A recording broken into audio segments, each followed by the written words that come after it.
À Saint-Philippe, ce matin-là, les vannières de la maison de la Tresse récoltent la matière première.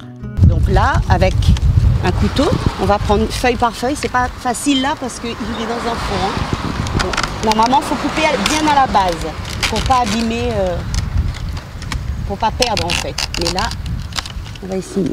Voilà, une fois que vous avez la feuille verte, on va enlever les épines. Il y a sur 3 côtés. Les 2 côtés et les épines du milieu. Voilà, donc je vais les enlever.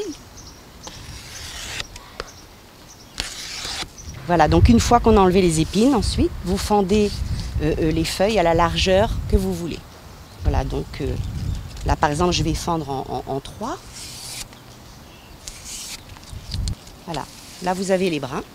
Donc vous allez me les mettre à sécher pendant environ une semaine. Il faut beaucoup de soleil. Et au bout d'une semaine, donc vous pouvez les humidifier et travailler le vacquois pour faire ce que vous voulez. Le territoire de Saint-Philippe est historiquement connu pour son vacquois sur son littoral. Pourtant, l'approvisionnement reste une vraie problématique. Effectivement, on se pose la question de l'approvisionnement de la matière première, en l'occurrence la feuille de vacquois. Comme je l'ai indiqué tout à l'heure, il y a la problématique du braconnage et il y a on va dire, la quantité qui est produite aujourd'hui qui est passée, on va dire, à un stade supérieur. Donc il s'agira pour nous, dans le cadre de ce projet de replantation, de faire en sorte qu'on ait précisément suffisamment de matières premières pour passer, on va dire, à cette échelle, à cette étape supplémentaire au niveau de la maison de la Tresse et du terroir. Alors nous avons 3 fonciers qui sont identifiés sur le territoire saint-philippois, un en particulier qui se trouve sur la mer Cassée. Nous avons 1 hectare de terrain que nous allons consacrer dans un premier temps à la replantation de 500 plants de vacquois. Et nous avons donc proposé à l'État, à la région Réunion, un chantier d'insertion. Donc ça donnera également quelques emplois aux personnes qui sont intéressées et qui sont sensibles à cette problématique de la replantation du vacquois, permettre à ces personnes-là de travailler et donc de répondre à cette problématique-là. Par exemple, on peut avoir un vacquois assez souple à travailler et l'autre dur ou court. Donc c'est vraiment un travail de mesure. Il faut que les brins soient exactement de la même épaisseur, par exemple 1 centimètre, pour que le travail soit bien droit à la fin et ça donne un très joli résultat. L'objectif, c'est de monter une tresse très longue pour pouvoir ensuite arriver à ce résultat-là. Un petit sac en tresse, par exemple. On commence avec 2 brins, voilà, et on va tresser de manière à... Il y a plusieurs types de tresses. Hein. Là, je vous fais une petite tresse comme ceci, là, avec des petites formes triangulaires sur le côté. Voilà.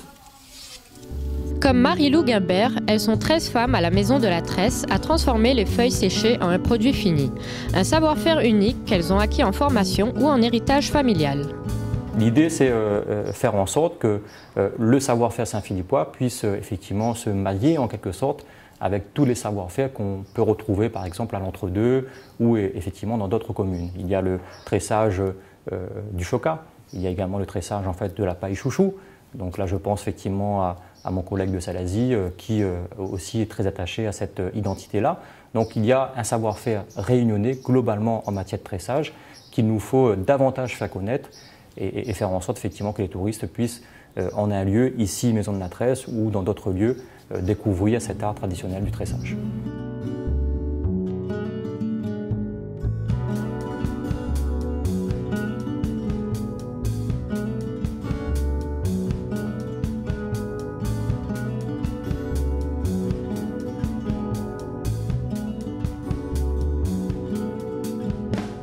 Longtemps, on va dire que vraiment aider les personnes un petit peu à vivre, on va dire comme ça. Parce qu'il y avait les bazardiers qui venaient acheter, revendaient surtout les BATL et les temps de boutique. C'était vraiment la tradition qui était vendue avant. Après, on va dire tout ce qui dit chapeau, tout ce qui dit tresse est devenu après. Le savoir-faire, c'est après. Ben, en général, c'est plutôt les touristes qui cherchent des petits sacs à main, parce que la plupart du temps, ils achètent des sacs en peau. Les touristes aiment bien les petits sacs à main comme ça, faits en vacquois. C'est petit, c'est léger. Et la plupart du temps, on met des belles décos dessus, donc ils aiment bien, ils trouvent ça original. Donc en général, ce sont les touristes qui achètent ce genre de produits. Voilà. Et aussi du traditionnel, hein, comme les tentes pour aller au marché, mais ils aiment bien ce style de sac en tresse. Et on ne le fait pas en en 1 heure, ce sac. Donc pour tresser un sac comme celui-ci, pour moi, hein, je parle qu'il n'y ait pas beaucoup d'expérience, j'ai 1 an seulement, donc il me faut environ, pour uniquement le tressage, 3 heures environ. Et ensuite, pour passer à la couture, environ 1 heure.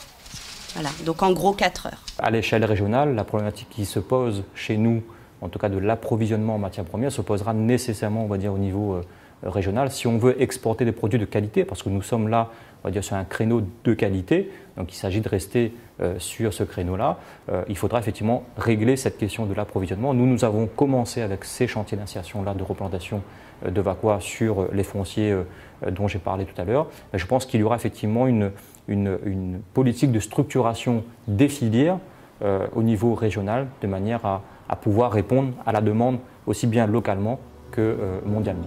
Développer la filière tresse à La Réunion est un enjeu de pérennisation d'un savoir-faire ancestral, de structuration de la récolte et de l'accroissement d'une activité économique.